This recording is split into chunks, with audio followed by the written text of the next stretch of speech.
Welcome to today's episode for Sparks by PRCA. This new series, hosted by the PRCA Equity Inclusion Advisory Board, explores key issues across gender, age, LGBTQIA+, neurodiversity, and mental health. In this episode, we're diving into which and where brands belong in Pride Month, reacting to the news from the US regarding brands pulling back from Pride campaigns and what it means for the community when they stop showing up at all. So this week, we're hearing the news from the US that there's widespread pullback of diversity, equity, and inclusion policies and programs. We're seeing many brands distance themselves from anything Pride related this year, and globally, brands are reducing Pride spending. We're also seeing some striking statistics from the UK over the last couple of years, very much around mistrust and the sincerity of brands who launch Pride campaigns and the lack of representation of the community within PR, marketing, and ads. So with me to discuss the news coming out of the US this week and how this might affect brand creativity this Pride Month, as well as how PRs and brand leaders can tackle it, is Steve Strickland, Chief Creative Officer at Cirkle and Creative Director at Red Consultancy, Dan Lambden. Thank you both so much for joining me. Thank you. Thank you very much. Great. Well, look, let's get started. First, I'd love to sort of explore your response to the news that's fresh out of the US this Pride Month on brands going quiet. You know, they're starting to tread lightly. They're avoiding any sort of prominent campaigns and visible sort of public support. Statistics are showing that 39% of corporate executives are saying that they'll plan to scale back public support of Pride engagement and even just, supportive messages of the community. That's from a survey by Gravity Research. What are your guys' thoughts on that? I would say that I'm not surprised. I'm pretty exhausted by it, but I'm definitely not surprised. So I think everyone that I speak to who's in the kind of queer community, but also even like my black, brown, like global majority mates, were all not shocked that it was kind of coming. So the fact that it's news, it makes absolute sense, and I'm disappointed considering that, I worked with MasterCard for a really long time. So, and just as an FYI, the people in that business, they're not all straight. Like, they're definitely a lot of homosexuals at MasterCard. So, it's disappointing. I don't think it's necessarily surprising. The biggest thing for me that I always put first is I don't want people to lose jobs. I don't want people to be poor. I want people to be able to survive and to thrive. And those people are my friends. So, brands are going to make these kind of quick fire decisions, and they're going to probably issue an apology in, 20 years time for flip flopping. So it's just, I suppose my first response would be, I'm not shocked that the people that are always in those comment sections are being so emboldened now that they're at the executive level. So I'm still going to Pride. I'm still going to see the protest in it. I'm still going to party. I'm still going to party with the people who are allies and always turn up, and they will always turn up. It doesn't surprise me necessarily that some big corporate organizations are putting money first, because that was always the ambition anyway. So not surprised, I suppose, is my first kind of thought on it. Yeah, I agree. We work in marketing. We're trying to sell things at the end of the day. But the thing I think that I found really upsetting is my partner is in HR, so the other R in our relationship, and he used to work at Barclays. He was part of their rollout of DE&I, trans rights, shared bathrooms, training all the internal comms, internal staff on the new policies and the new processes, God, he was there probably 15, 18 years ago when all of this was being rolled out and introduced. And now they've just done an entire U-turn on it. This isn't new. We've all seen this coming for a long time. We've seen this word of D&I being slandered. And I think what's really shocking is, okay, where the end marketing budget is spent is one thing, but the damage this is doing from an internal comms point of view, from an employee relations point of view, from a reputation management point of view, that is the bit I find absolutely shocking. Again, these big global businesses, as Steve said, there are queer and LGBT and trans people in all of these organizations, and then suddenly hearing your workplace might not be the safe place it used to be to go to is really upsetting. I mean, it's one thing sponsoring a pride float, but there's another thing genuinely making your colleagues and employees feel at risk. And that's what's really shocking and really sad to see is happening. And that's the reality of these discussions happening right now. And the thing is that this is not new behavior from brands. Like, you know, no one really talks about anymore that Hugo Boss made the brown shirts for the Nazis, you know, and like when Hugo Boss responded after the end of the war and he was like, I just wanted to save the company, I just wanted to save the people. It's the same excuse. It's not an excuse, it's the same rationale. But you know, these brands will just keep going, and you know, they should keep going. Like it's the fabric of our society. But you know, it's not new behavior. This is behavior that has existed always. Yeah. Yeah. And it stems from an element of tribalism, like, you know, which is still so prevalent in our society. It's we find safety within our tribes, and unfortunately, the kind of, you know, pale, stale, grey male at a lot of top of these firms, suddenly they've been more emboldened to stick with their tribe. And if you don't fit the cookie cutter of what they would like for their business or their industry, unfortunately, that's the first people, the most vulnerable people who are feeling the brunt of these decisions and these shifting of goals and investments. Yeah. Are you seeing it at Hanson? Are you seeing a change in like language and things like that? I'm not sure about language. I definitely think we're seeing it. It used to be so much fill in like job descriptions, and whenever you would take a brief, it was like, how are you going to tap into this pool, or how are you going to get people from different communities to kind of apply for these roles? How have you got access to them? And that always used to be one of the KPIs on an RFP. So that would always be, but we definitely don't see it. Like people don't ask how we track that data anymore. It doesn't seem to be like a criteria. So we're definitely sort of seeing it from, you know, where do we attract talent from, and making sure that we do that. We don't see it. But what's been interesting about both of your answers is they've both gone to the employees, like looking internally for these businesses about what that means for the employee experience, as opposed to what does it mean for the brand's customer as well, which is quite interesting to kind of see you both respond to that, because it seems the concern is more around the individuals working in these businesses rather than will these brands still attract, you know, a very diverse customer pool. I mean, it's an interesting one. I mean, I don't buy a certain loaf of bread or necessarily a certain packet of biscuits because they are necessarily support us as a particular cause. There are certain things we buy. They're the fabric of Britain. They're the fabric of our routine. You know, nature, nurture. There's so many reasons why we choose certain things to put in our shopping basket. However, when it comes with a marketing hat on, if someone was to come to me with a brief about wanting to do something with the LGBT community, my first port of call was, well, what does your business do? Do you have a employee network? Have you ever done anything in a factory somewhere to support? What are your policies? Have there ever been any complaints that could come out in the wash? You know, should we go to the public with a campaign? That due diligence is kind of always step one in understanding why this brief exists and how do we protect ourselves should there be some skeletons in that closet. That's the absolute first thing I do. And again, often a lot of my, whether it's charity clients or other clients who perhaps work with a vulnerable community, you know, we're a homeless charity. I've worked with Centrepoint for many years. We always have the sort of the litmus test of, would a young homeless person who is staying with Centrepoint right now be happy with us doing this campaign? Would they support it? Would they agree it? Does it take advantage of them?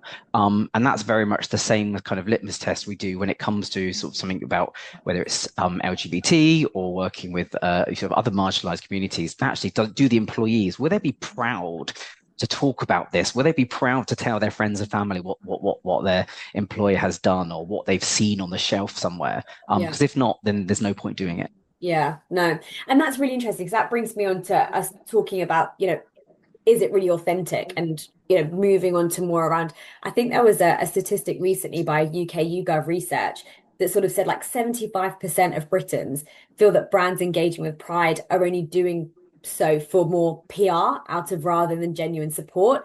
And only really kind of like 7% believing companies are being quite sincere. So think what's also particularly telling is that even among the LGBTQIA plus Britons themselves, only 12% think that brands are being quite genuine. And so it's interesting from hearing you just now, Dan, talking around the things that you take into consideration when looking at a brief, but how do you feel that's being received from like the reaction of the skepticism, really? Like, how's that being received by the audiences? I mean, this exact conversation starter is why, because this drop in, drop out mentality to this type of sort of conversation or issue is incredibly telling of the authenticity or the commitment to be doing anything. Some clients are very happy to do things in the background. Some organizations are very happy to let kind of the internal networks take the lead on it. However, when it then suddenly comes to, I know, popping a charity partner logo and 1% of profits, blah, blah, blah, are going to an LGBT charity, that is suddenly something different. And often that is a very limited risk involved. It's a very, it's only going to be 10,000 packs, or it's in one store, or it's in one part of the country, or it's just for the week of Brighton Pride. Often these things are such a kind of test or as low risk as possible. I think what you'll see through it, really, it's genuinely trying to capitalize on kind of a rainbow pound without really having to put your head above the parapet. And it's weird for me because I'm not like fully against a bit of a pride wash. So I quite like it when, I used to be able to go I live in Brighton now. But like when I used to go into London during Pride Month and the flags were just everywhere, it did make me feel quite joyful. And I know that some organizations probably enter into it with the intention of making money rather than making difference. But that again isn't a shock to me. Like, companies are always in it for money. Like, there's always going to be that kind of value exchange in it. So I love the celebratory moment of just pride flags being everywhere. And I think, that whole visibility is really important, and existence is resistance. So like, just being able to see it everywhere is nice. So, I suppose, again, I'm just not surprised that some brands are like, oh, we were kind of in it for the money. And I'm like, yeah, but when does a brand not do something when does a global brand not do something for the money? Like, we're in that commercial market. So I've always known that brands that do great pride work have a commercial part to what they're trying to do, and I don't mind it. I'm like, cool, like, but if I can do a pride campaign that puts someone on a front page, that puts someone in everyone's inbox, I'm like, that's just representation to me. And that there are some good parts in it. And the conversation around the over kind of capitalization of pride has always existed as well. So I worked on Pride in London for 2 years, and the complaint that always comes in is brands shouldn't be involved in pride. Brands shouldn't be involved in pride.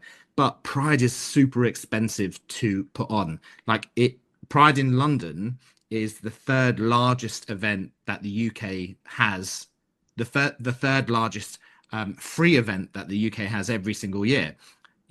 We have to pay for the police. We have to pay for the staging. We have to pay for all that. Like, that's got to come from somewhere. So if you're not going to charge people, then actually a brand coming in and saying, do you know what, we'll put up the stage in your family area, we'll put up the stage in your, like, so there's the commercialization of pride has always existed, but it's always been a tension point. People don't want brands involved in pride, but now that brands are pulling out of pride, people are like, oh, that's just telling. And you're like, well, what do you do?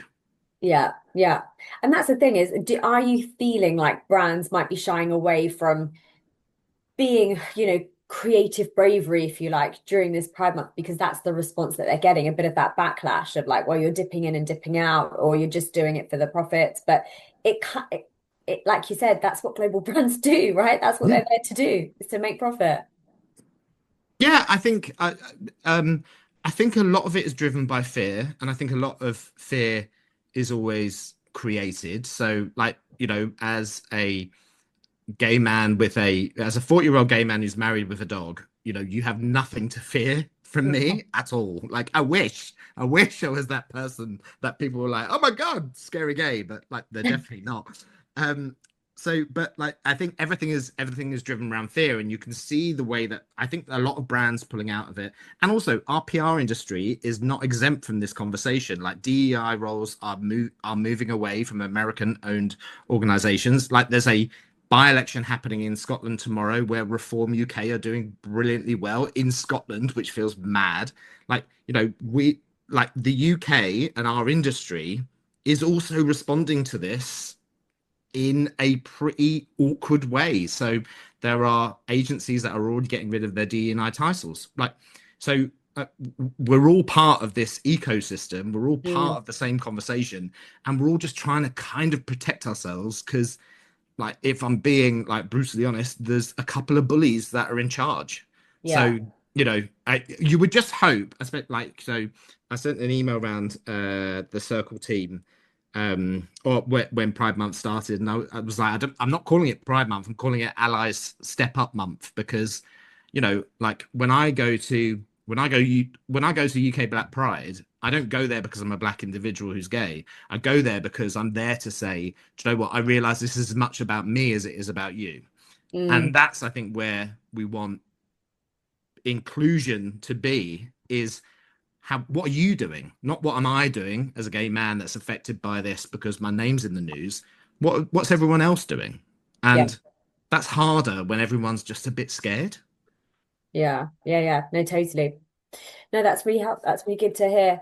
I mean, I think that point you mentioned earlier, Steve, about seeing the flags, like and the joy it mm, brings, is often the bit that I sort of feel gets lost in this conversation. Like it is a celebration. It is obviously Pride is also a protest, but ultimately what a lot of people gather on the street and do a march and celebrate their relationships, want to do it in a really joyful way. And that's a fantastic place for a brand to want to play in. I mean, the point you made about wandering into Soho and seeing all the flags in a shop. Again, that's probably down to the employees in that individual shop having done that. That isn't some big CEO instruction. That's actually, we live in this community, or we appreciate, or we've got colleagues who identify. We want to be part of this celebration and fun. And you know what? The more, the merrier. When brands want to do that, that's a fantastic thing. But they also have to be aware of the massive fights and battles that are happening right now, looking at the way sort of trans rights are being rolled back, or looking at the way the intersectionality of LGBT and other identities it exists. We don't ignore that. Being gay and being LGBT has always been forced to be political. So there is always a political angle to it, regardless of whoever's in power. There has always been detractors. There's always been hateful comments in the Daily Mail under a Daily Mail article. That is part and parcel of our lives. But it's when we see brands so scared of that they're ignoring all the joy that their actions and their investment can actually create. It's so funny. Like, so people talk a lot about, like, respect your elders, respect the stories, respect LGBTQ history. And my response is always, we don't have a history because it's always in everyone's mouths. Like, we are constantly operating on shifting sands. So like even conversations about like marriage equality. Idaho at the moment in the US is talking about reversing same-sex marriage. Like it's hard to talk about our history when it's constantly present. Like we don't know, like no one's ever talking about like in the same way when it comes to cisgender straight couples. It just always seems to be our names in the mouths, and that's like it's tiring. yeah. No, definitely. And what about kind of like representation from the community within some of these campaigns as well? Because there's another data point that sort of caught my attention, and it's only 2.5% of UK TV ads really feature the LGBTQI plus community. And that's even though they make up like 9% of the population. That's a massive representation gap. So, for you guys who are creating campaigns, why do you think UK brands are so reluctant to show like LGBTQIA plus people in their advertising? I don't I don't think people are reluctant to it. I think our industry is still just full of the same faced people. So I think the majority of like the creative industries broadly is a very privileged industry to be in, and you don't necessarily feel like you have access to that when you're marginalized or othered. So the you know like I the stuff that we see is a reflection of the stuff that people are creating, and we're still really behind in terms of representation, diversity. And like diversity, we got okay with, like mostly after George Floyd, everyone kind of woke up. But the inclusion part was so badly missed that everyone left because they were like, "Oh, I'm here," but like no one actually knows how to talk to me or engage with me, or why am I all of a sudden in every single pitch? Because like it just all felt so fake. Like, Yeah.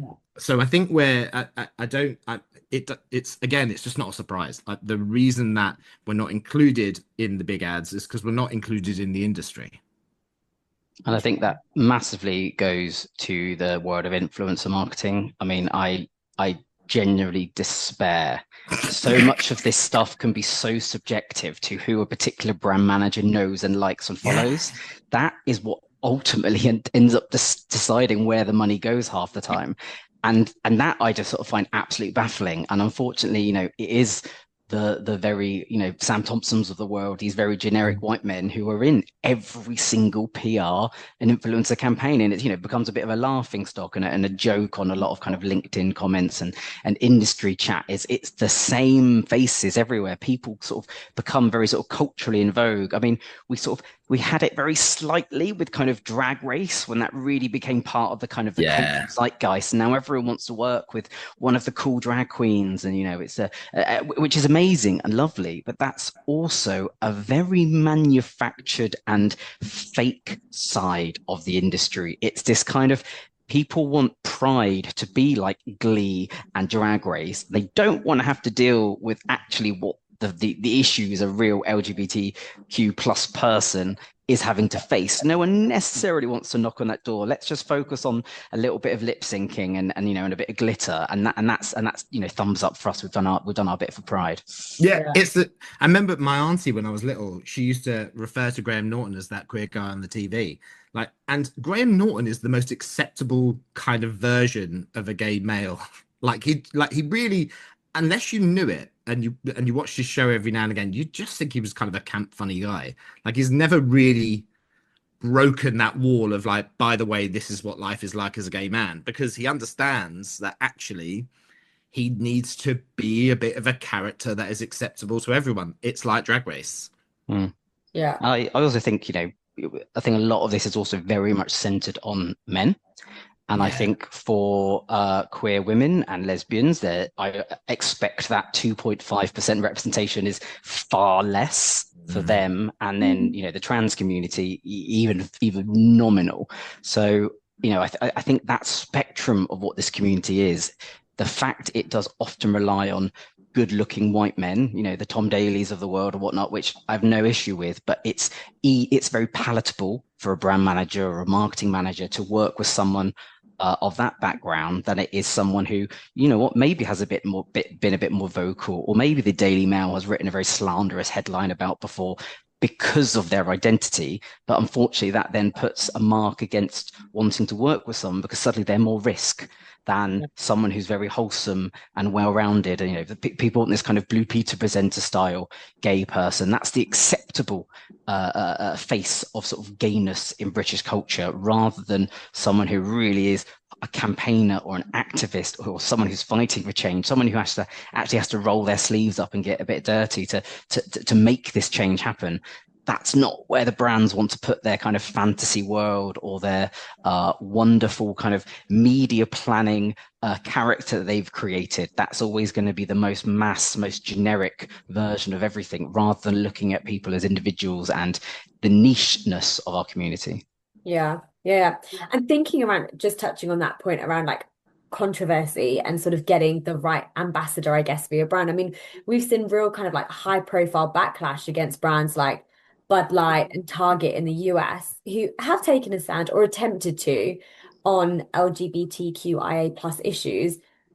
Have you noticed sort of UK brands or clients that you've worked with, without obviously naming any names, pulling back from these campaigns because of a fear of controversy, even though our political cultural climate is a bit different here? But what are you sort of seeing in the market at the moment? It's I think the Bud Light one was a real situation that scared a lot of brand managers at the vitriol of it. It was a really, really nasty campaign, very vocal. And I think it was in that time very much where social media, and I think we were going through a whole sort of Trump, Musk, a real change in sentiment on social media. And I think that definitely spearheaded a lot of that anger and sort of right-wing aggression.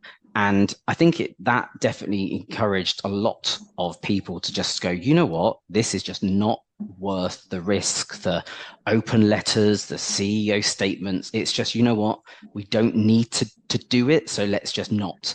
I think, yeah, I think we saw how badly it was handled as well. Lots of decisions very quickly made, very reactive decisions. I think in the UK, there's definitely a slight more let it pass the way our media works. It definitely burns out quicker, in my opinion, these sorts of things. Whereas I think in America, just the scale and size of the media and social over there, I think it becomes very hot and very like a big bonfire to put out. So actually, their reactions are to douse it as quickly as possible. I don't think we're as reactive here, but I think what it has done is just encourage people to back off completely. I think there is, we as an industry, as a creative industry, we always talk about like find the risk, find the tension.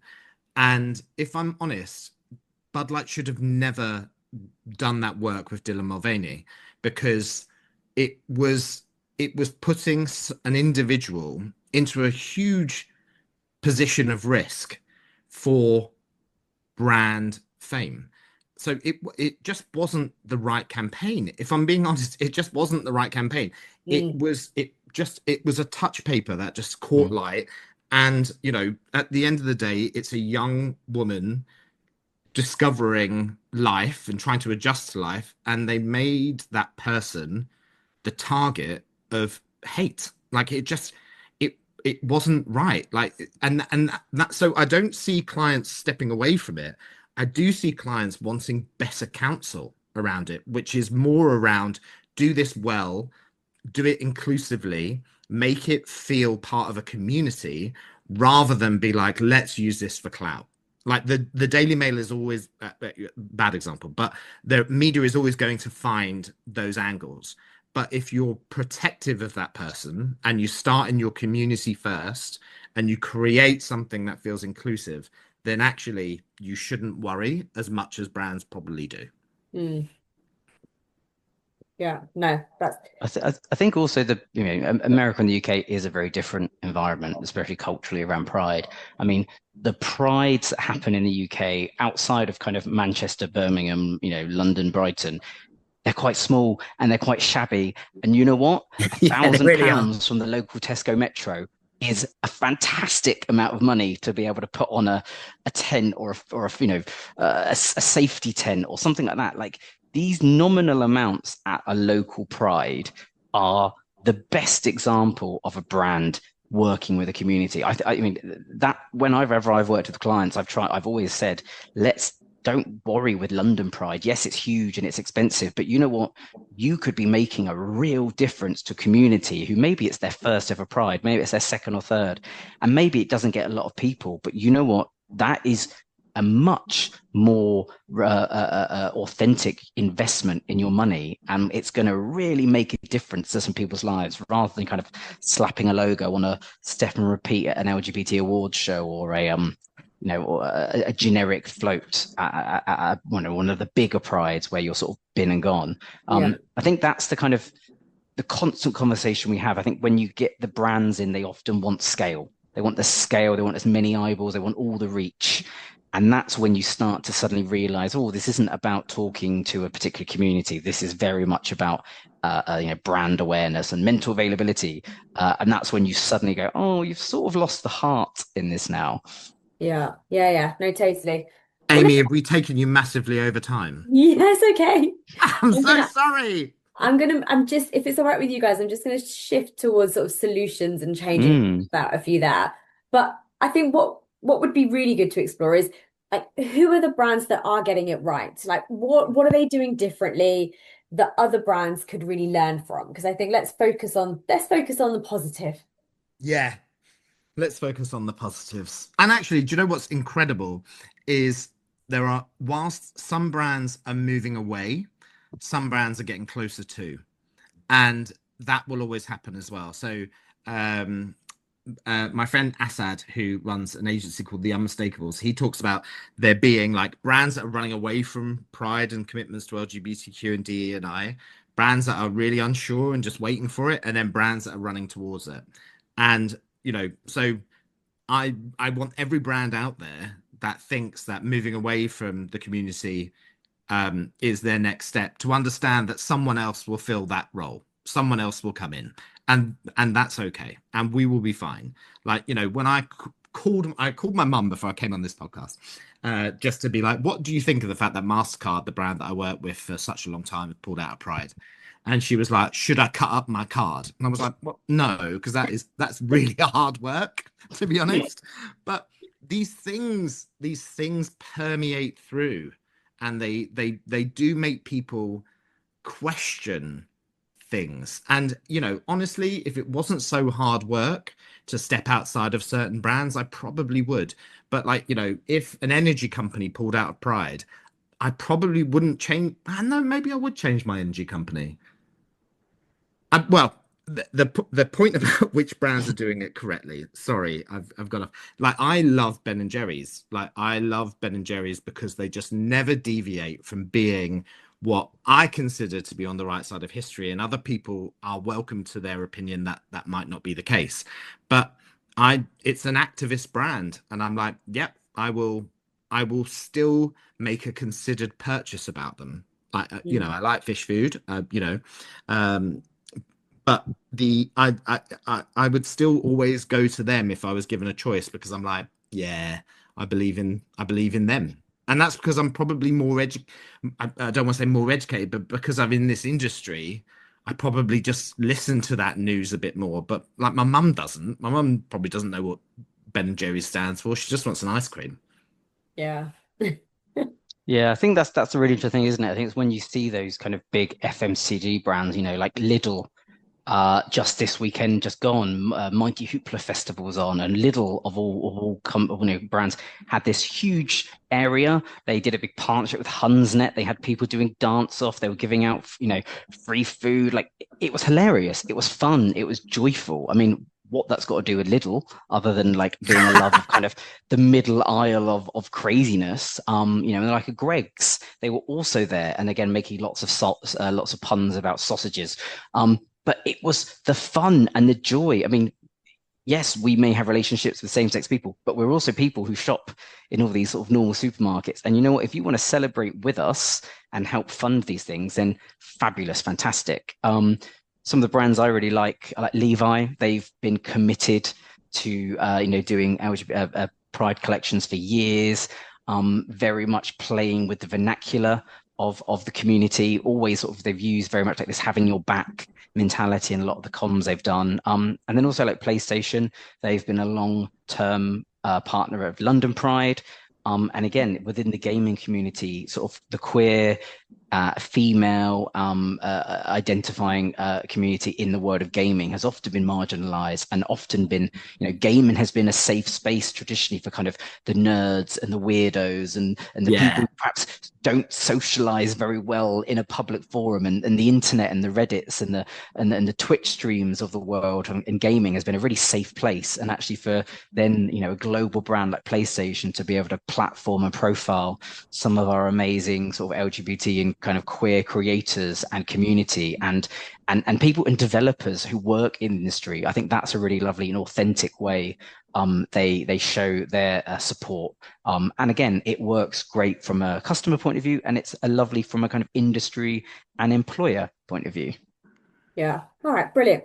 And just before we sort of wrap up, last kind of question for you is, with a lot of people feeling frustrated at the moment with the news that's coming out from the US, with brands kind of appearing to take a bit of a step back, what would you want those individuals to know? Like, any brand leaders sort of out there that want to, getting frustrated with their clients, that they think, oh, trying to push them to go a certain way, what advice would you sort of give those guys?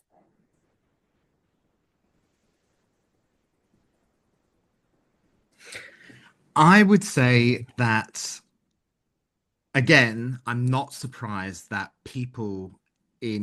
brands in high places have borrowed culture from marginalized communities to turn into something that feels really cool. But the creativity in a lot of instances comes from positions of struggle. And that means that if you want to do the most creative work of your life, you need to have queer creators, you need to have black and brown creators, you need to have people who are from East Asia, from South Asia. Like, you need these people in the room to create work that is going to be different from everyone else. And if you want us in the room, then we need to feel welcome. Yeah, great. Period. Brilliant. Yeah, I don't think I've got any. Trying to think my advice. I think it's very similar to the kind of the analogy about, a fire. Always look for the heroes sort of running towards it. And I think it's the same in the world of marketing. There are lots of incredible organizations, consultants, and voices trying to platform and promote diverse voices. Look for them, find them, support them, lift their profiles. I mean, ultimately, that lived experience deserves a place in all those rooms. We are people selling to other people. We're all valid of having our opinions heard and listened to. So let's make sure we as a community are coming together and again, as an intersectional community, all lifting one another up. Yeah, brilliant. Well, guys, look, thank you so much for the conversation. And Amy, thank you. It's been great to kind of hear your thoughts and advice. And we're here to celebrate Pride next month. So I really appreciate you taking the time to discuss this with us. For those in the industry who are feeling a bit unheard, we would love to hear from you as well. Understanding what is helping or hindering our industry from being as open and inclusive as possible is what the PRCA Equity Inclusion Advisory Board aims to tackle. So we are doing some new research with a partnership with Opinion on Insights to really gather sort of in-depth data on the experience of people across the PR and comms with neurodiversity, disability, and those with different religious beliefs, and to better understand how they may intersect with different demographics, such as gender, sexual orientation. And we'll put the survey in the show notes below. But thank you all so much for listening.